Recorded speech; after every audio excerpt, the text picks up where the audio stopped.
La vitesse d'ouverture. Je me suis rendu compte avec mes vidéos précédentes que j'avais complètement oublié de vous parler des bases de la photographie. Quand je dis base de la photographie, j'entends évidemment le fameux mode manuel. Je pense que quand on commence la photographie, c'est hyper important de comprendre le mode manuel qui se compose de 3 éléments. La vitesse d'ouverture, la focale et les ISO.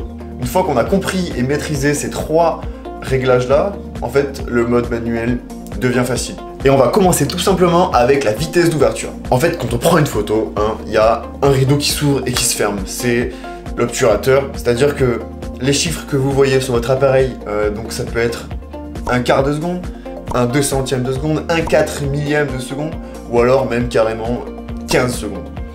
Ces réglages-là constituent la vitesse d'ouverture et en fait signifient le temps d'ouverture du rideau ou alors le temps d'exposition du capteur, par exemple. Donc par exemple là, j'enlève l'objectif, on a le miroir avec le capteur dessous. Voyons par exemple une photo qui est ouverte à 1/10 de seconde. C'est assez rapide. Maintenant une photo ouverte à 1 millième de seconde. Ça va vite. On voit quasiment pas, c'est hyper rapide, c'est 1 millième de seconde. Et pour vous donner le contre-exemple, donc par exemple si une photo dure 2 secondes, ça veut dire que le capteur est exposé pendant 2 secondes à la lumière.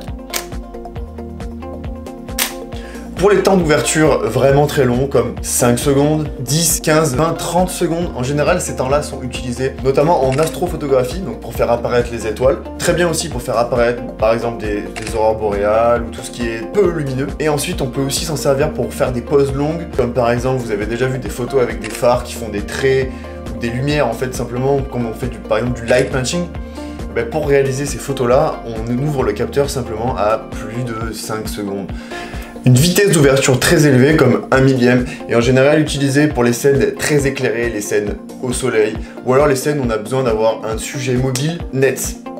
Que ça soit un coureur, que ça soit une voiture de course, que ça soit tout élément qui va vite et qui a besoin d'être figé. Donc en général on utilise une plage entre 1 500e et un 4 millième selon si vraiment la lumière est très forte.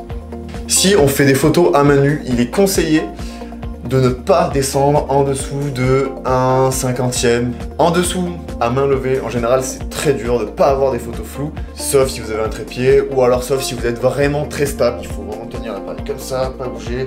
Mais non, voilà, c'est pas conseillé. Si vraiment on veut faire des photos de 10, 15 secondes, ou même 1 20e, et là, il va vous falloir un trépied. Donc un trépied, ça permet vraiment de poser sa caméra dessus et de pouvoir faire des temps de pause longs, sans qu'il y ait de flou. Donc c'est comme ça qu'on arrive à accumuler de la lumière pour choper les étoiles, les aurores boréales, et donc toutes les photos de nuit donc, qui sont prises avec une pause longue.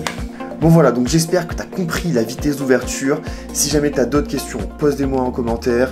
Nous on se retrouve pour la prochaine vidéo dans laquelle on parlera de la focale. C'est un réglage très important qui permet de régler la profondeur de champ et donc de mettre du flou en arrière-plan. C'est un réglage essentiel pour maîtriser le mode manuel. Donc je te retrouve dans la prochaine vidéo. D'ici là, porte-toi bien. N'hésite pas à t'abonner si jamais tu veux rien rater. Et je te dis à la prochaine.